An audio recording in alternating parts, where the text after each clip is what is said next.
नवरात्रि के 9 दिन मां दुर्गा को समर्पित हैं। इस दौरान 9 दिनों तक मां दुर्गा की बड़े धूमधाम से पूजा अर्चना की जाती है। नवरात्रि के 9 दिन पूरे होने के बाद कन्या पूजन का विधान है। इस दौरान जो लोग 9 दिनों तक उपवास रखते हैं, उन्हें अपने घर में कन्या पूजन जरूर कराना चाहिए। मान्यता है कि कन्याओं को मां दुर्गा का स्वरूप माना गया है। कन्या पूजन कराने से आपको उपवास का फल मिलता है, साथ ही घर में सुख शांति भी बनी रहती है।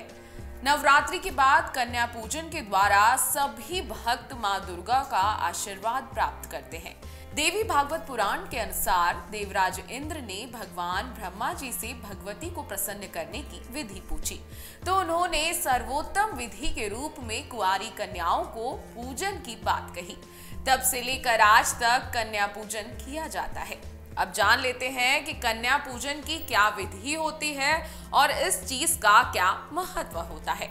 सबसे पहले जान लेते हैं कन्या पूजन की विधि, क्योंकि जो लोग नवरात्रि के 9 दिन व्रत रख रहे हैं, उन्हें कन्या भोज जरूर कराना है। पंचांग के अनुसार इस साल अष्टमी 16 अप्रैल और महानवमी 17 अप्रैल को मनाई जाएगी।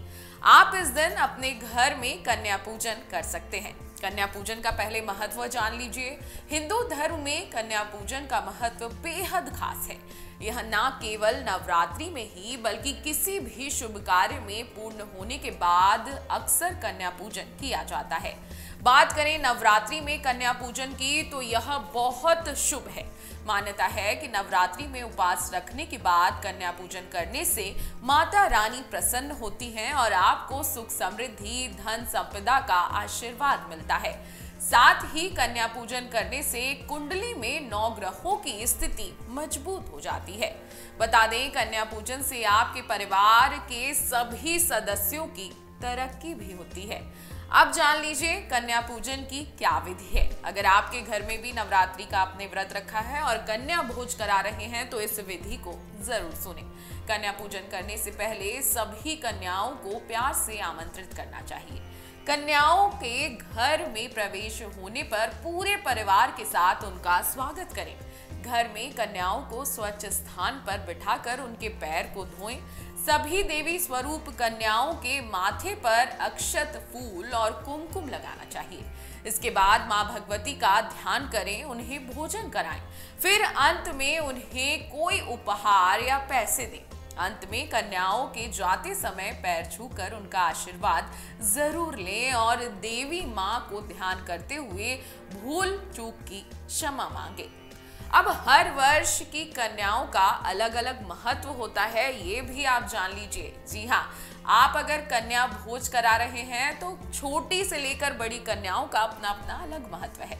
हर वर्ष की साल की कन्याओं का एक अलग महत्व है। जैसे अगर आप 2 साल की कन्या का पूजन करते हैं, तो इससे आपके परिवार से दरिद्रता दूर होती है। 3 साल की कन्या को त्रिमूर्ति का रूप माना जाता है। इनका पूजन करने से आपको जीवन में धन धान की प्राप्ति होती है। 4 साल की कन्या को कल्याणी माना गया है। वहीं 5 साल की कन्या को रोहिणी माना गया है। इन सभी का पूजन करने से व्यक्ति के रोग से मुक्ति मिलती है। 6 साल की कन्याओं को काली का रूप माना गया है। इसके अलावा 7 साल की कन्या को चंडिका का रूप माना जाता है। अगर आप अपने घर में 8 साल की कन्या का पूजन करते हैं, तो वह शांभवी कहलाती है।